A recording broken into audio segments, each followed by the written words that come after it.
Hello दोस्तों, स्वागत है आपका हमारे चैनल में। दोस्तों, आज हम आपको एक ऐसी बात बताने जा रहा हूं जो कि आज तक हम सब उस बात अपरिचित है। तो दोस्तों, वह यह बात है कि सभी देवी देवताओं की पूजा होती है, फिर ब्रह्मा जी की पूजा क्यों नहीं होती है? आखिर ऐसी कौन सी वजह है कि जो आज तक ब्रह्मा जी की पूजा नहीं होती है? और दोस्तों, सभी देवी देवताओं का मंदिर है, फिर पुष्कर छोड़ ब्रह्मा जी का कहीं पर भी मंदिर क्यों नहीं है? तो दोस्तों, यह सब जानने के लिए आपको इस वीडियो को अंत तक ही देखना पड़ेगा, तभी यह सब जान पाओगे। तो दोस्तों, चलिए बढ़ते हैं वीडियो में आगे। तो जैसे कि दोस्तों, देवताओं ब्रह्मा, विष्णु और महेश में से एक हैं। उनको सृष्टि के रचयिता और वेद ज्ञान के प्रचारक के रूप में जाना जाता है।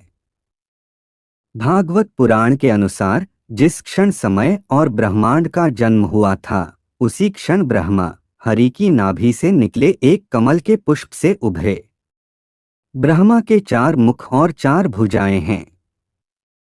प्रत्येक भुजा में है एक एक वेद। व्यास लिखित पुराणों में ब्रह्मा का वर्णन है। इस पुराण के अनुसार ब्रह्मा के 5 मुख थे, लेकिन 5वां मुख भगवान शंकर ने क्रोध में आकर काट दिया। यह कहानी भी हम आगे बताएंगे।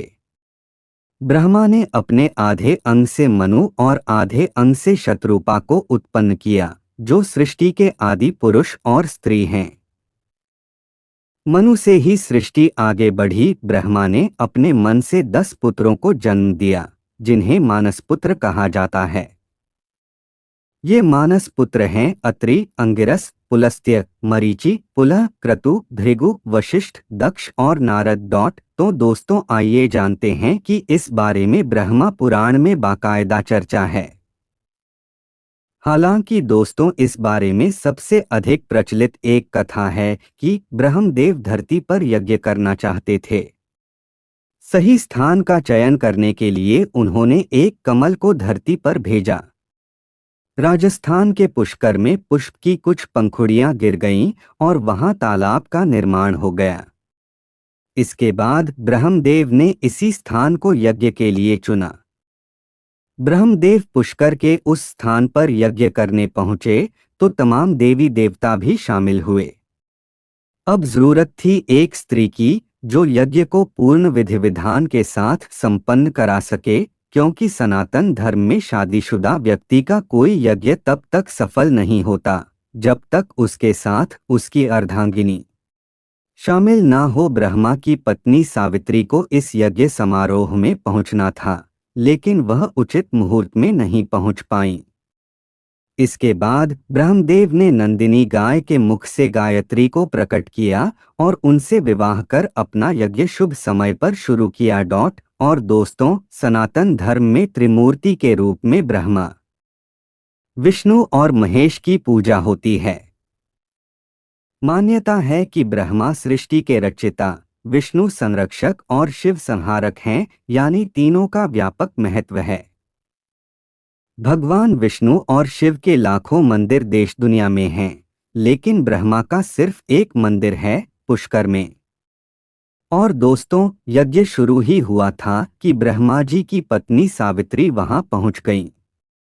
जब उन्होंने अपने स्थान पर किसी दूसरी स्त्री को देखा तो वह क्रोधित हो गईं। उन्होंने क्रोध में ब्रह्मदेव को श्राप दिया कि उनकी संपूर्ण धरती पर कभी कहीं भी कोई पूजा नहीं करेगा, ना पूजा के समय कोई ब्रह्मदेव को याद करेगा। इस श्राप से ब्रह्मा समेत वहां मौजूद सभी देवी देवता कांप गए और पूरा त्रिलोक हिल गया। और दोस्तों, अपने स्थान पर दूसरी स्त्री को देखने के बाद देवी सावित्री का क्रोध शांत नहीं हो रहा था। सभी देवी देवता डर गए और उनसे क्रोध शांत कर अपना श्राप वापस लेने का अनुरोध करने लगे। किसी तरह देवी सावित्री का क्रोध शांत हुआ। इसके बाद उन्हें ब्रह्मदेव पर दया आई, तो उन्होंने कहा कि जिस स्थान पर उन्होंने यज्ञ किया है वहां उनकी सदा पूजा होगी, लेकिन अन्यत्र कहीं की गई पूजा स्वीकार नहीं होगी। और फिर दोस्तों, इसके बाद पुष्कर में ब्रह्मदेव के मंदिर का निर्माण किया गया। यानी मां सावित्री का श्राप ही वह कारण है जिसके चलते पुष्कर को छोड़कर पूरी दुनिया में ब्रह्मदेव की कहीं पूजा नहीं होती। यूं तो पुष्कर के अलावा भी ब्रह्मा जी के कुछ मंदिर जरूर हैं, लेकिन वहां उनकी पूजा नहीं की जाती। इसकी वजह यह कि माता सावित्री के श्राप के अनुसार ब्रह्मा के भक्तों की पूजा तभी सफल होगी जब वे पुष्कर में आकर पूजा करेंगे। इस स्थान को इसलिए भी अधिक पवित्र बताया गया है क्योंकि यहाँ ब्रह्मा जी ने हजारों वर्ष बिताए। और दोस्तों, फिर माता सावित्री का क्या हुआ? तो दोस्तों, ब्रह्मा जी से नाराज माता सावित्री मन की शांति के लिए पुष्कर के ही पास स्थित एक पहाड़ पर तपस्या में लीन हो गईं। मान्यता है कि वह आज भी वहां हैं और अपने भक्तों का कल्याण करती हैं। यहाँ माता सावित्री को समर्पित सावित्री मंदिर रत्नागिरी पहाड़ी पर जमीन तल से 2369 फीट की ऊंचाई पर है। यह मंदिर ब्रह्मा मंदिर के पीछे है। पुष्कर मंदिर के गर्भगृह में ब्रह्मदेव की 4 मुखी प्रतिमा गायत्री के साथ है। माता सावित्री का मंदिर इसके पीछे पहाड़ी पर है। कहा जाता है कि सावित्री मंदिर में पूजा करने से सुहाग की उम्र लंबी होती है। महिलाएं यहां आकर प्रसाद के तौर पर मेहंदी, बिंदी और चूड़ियां चढ़ाती हैं। पुष्कर में ब्रह्मा जी और मां सावित्री के मंदिर का समान महत्व बताया गया है। और दोस्तों, कहा जाता है कि भगवान ब्रह्मा ने पुष्कर में कार्तिक पूर्णिमा के दिन ही यज्ञ किया था। पुष्कर झील किनारे कार्तिक शुक्ल एकादशी से पूर्णमासी तक यज्ञ चला था। इसकी स्मृति में यहाँ कार्तिक मेले का आयोजन होता है। इसे पुष्कर मेला भी कहते हैं। और दोस्तों, लेकिन कहानी इतनी भर नहीं है। पद्म पुराण के अनुसार ब्रह्मा जी की एक कथा और है, जो मोहिनी नाम की स्वर्ग की एक अप्सरा ब्रह्मा जी के रूप पर मोहित हो गई और मन ही मन उनसे प्रेम करने लगी। एक दिन जब ब्रह्मा जी समाधि में लीन थे, तब मोहिनी उनके निकट जाकर बैठ गईं। ब्रह्मा जी का ध्यान टूटा तो उन्होंने निकट बैठी मोहिनी से पूछा, देवी, आप स्वर्ग का त्याग कर मेरे समीप क्यों बैठी हैं? और दोस्तों, अप्सरा बोली, हे ब्रह्मदेव, मैं आपसे प्रेम करने लगी हूं, कृपया मेरा प्रेम स्वीकार करें। ब्रह्मदेव ने अप्सरा को बहुत समझाया, लेकिन वह नहीं मानी। ब्रह्मा जी की बातों को अनसुना कर मोहिनी उन्हें कामुक अदाओं से रिझाने लगी। इसी दौरान ब्रह्मलोक में सप्तऋषियों का आगमन हुआ। उन्होंने ब्रह्मा जी के निकट अप्सरा मोहिनी को देखा तो चौंक गए।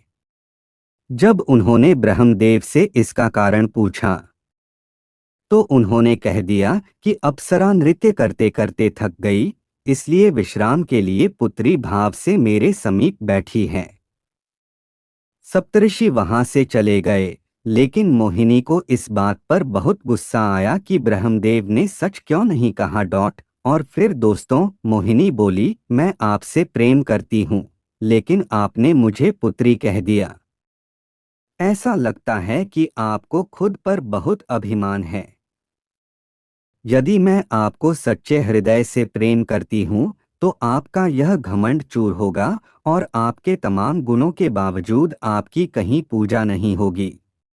और दोस्तों, पुष्कर में यज्ञ वाली पौराणिक कथा की मान्यता ही सबसे अधिक है। और दोस्तों, ब्रह्मा ने ही सृष्टि की रचना की, लेकिन उन्होंने गलतियां भी की और सृष्टि के नियमों के मुताबिक सजा पाई। ब्रह्मा जी पर आरोप है कि उन्होंने अपनी बेटी सरस्वती से शादी की थी। इसकी चर्चा सरस्वती पुराण में है। और दोस्तों, सरस्वती पुराण के अनुसार ब्रह्मा ने सरस्वती को उत्पन्न किया था। वह मेधावी होने के साथ बेहद खूबसूरत थीं। ब्रह्मा इस रचना के प्रति आसक्त हो गए। सरस्वती को पिता के मनोभाव का पता चला तो वह आकाश में छिप गईं। लेकिन ब्रह्मा का पांचवा मुख ऊपर की ओर था। उन्होंने उससे सरस्वती को खोज निकाला। ब्रह्मा के 5 मुख की बात मत्स्य पुराण में भी है। इसके बाद ब्रह्मा ने सरस्वती से शादी की थी। अपनी बेटी से शादी नैतिक अपराध था। इसे देखते हुए सभी देवताओं ने भगवान शिव से आग्रह किया कि वह ब्रह्मा को दंडित करें। क्रोध में भगवान शिव ने ब्रह्मा के 5वें सिर को धड़ से अलग कर दिया। ब्रह्मा की इस भूल के चलते उनकी पूजा नहीं की जाती। दोस्तों, आपको यह कहानी कैसी लगी कमेंट करके ज़रूर बताएं।